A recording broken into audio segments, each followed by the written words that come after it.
I really hate to be the guy that's out here on YouTube talking about how shitty the storyline is, but this is definitely one of the worst storylines AEW has done. If it's not number one, then it's definitely in the top five, which is so weird to say considering that it consists of two of my favorite performers in professional wrestling.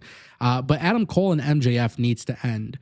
And literally at World's End, if this storyline continues, I will be very disappointed in the AEW brass because the reality is this storyline is not hitting. It's not well written. I don't think it's been executed well at all. And in fact, I think it's actually really just bad stuff. Like this to me is like bad 2019 Vince McMahon booking bad, which is super strange. And the thing is, it's not making Adam Cole look any better and it's not making MJF look any better. And if I'm being completely honest with you guys, I just think this kind of storyline is not a good representation of what All Elite Wrestling is. And that's really the big thing here. I'm a huge fan of Adam Cole and I'm a huge fan of MJF, but the way the storyline started to now where we are at this point, it's not working at all.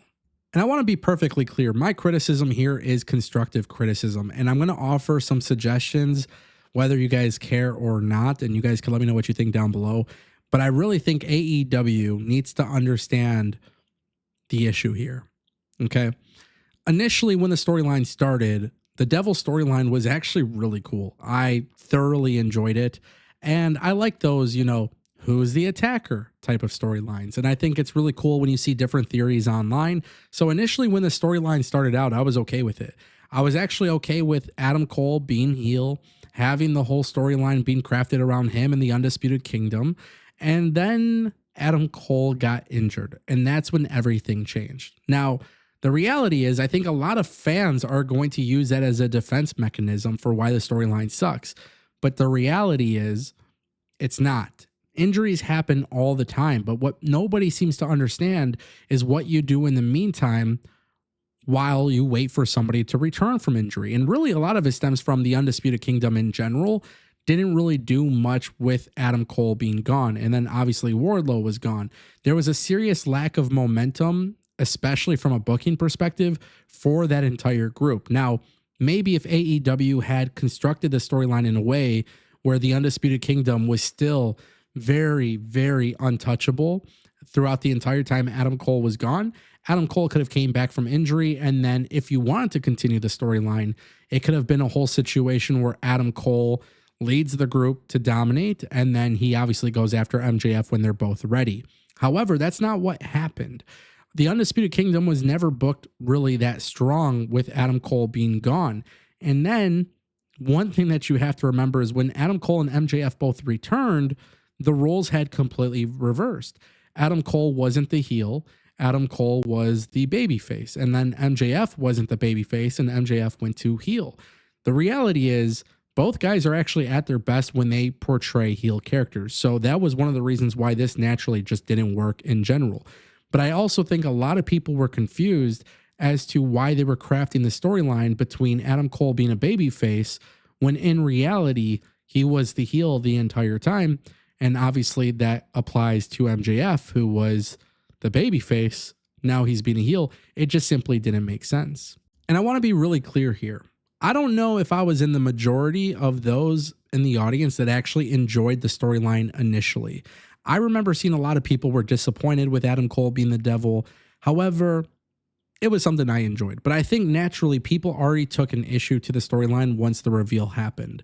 And I think that's not necessarily a good thing. But I think as you move forward and you go to revisit a storyline that maybe perhaps people weren't that interested in initially, I think when you go back to that plan, you got to be a little bit more careful with how you're crafting the storyline. And instead, what actually ended up happening here was fans were just ultimately confused. And the more that your audience is confused and the more that they don't really understand why something is happening, the more easier it is for them to tune out. And I feel like overwhelmingly, a lot of the audience just simply doesn't care for this. Not only that, but MJF is portraying a heel and he is straight up burying Adam Cole on the mic, which you kind of have to be careful how you do that because perception's reality. And Adam Cole was supposed to come into AEW as a big deal. Obviously, he kind of didn't get lucky with injuries and stuff like that. But Adam Cole is not necessarily being perceived as a top guy in the company when he was perceived that way down in NXT under the Triple H regime. So now there's a situation that has unfolded where MJF is burying Adam Cole on the mic, and the way that he's done so, it's kind of getting to the point where people almost agree, which I don't think is a fair assessment, because I do think Adam Cole could be a top guy in AEW. But in this particular storyline, I do agree that he does not look like a top guy. And this is not because of Adam Cole's performance or MJF's performance, but I think just overall, this environment, the storyline, it's been crafted in a way where not only does it not make sense, but it's just not strong enough. And when a storyline is not strong enough, and when it's really hard for fans to connect to it and people are tuning out, that kind of makes that perception a reality. And I want to be clear too. This is not the end of Adam Cole. This is not the end of MJF, but it is paramount that AEW does move away from this storyline at World's End, because now you have to start doing something a little bit different to get people back on track with Adam Cole. And you got to do something a little bit different to get people back on track with MJF.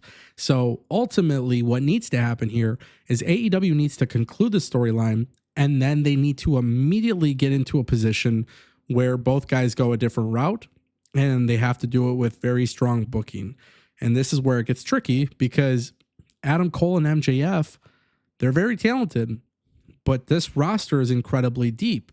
And this is at a time where Jay White and Hangman Page and Orange Cassidy and Jon Moxley and so many others are doing some really good work right now. How are they going to stand out against some of the other top stars? And that's where AEW has to be very careful. And I think that's why maybe this storyline has done a lot of damage that nobody really saw coming. So if I were AEW, what I would do, and this is just my opinion, maybe you guys agree, maybe you don't, but I would have Adam Cole defeat MJF. And I would have Adam Cole immediately become a heel.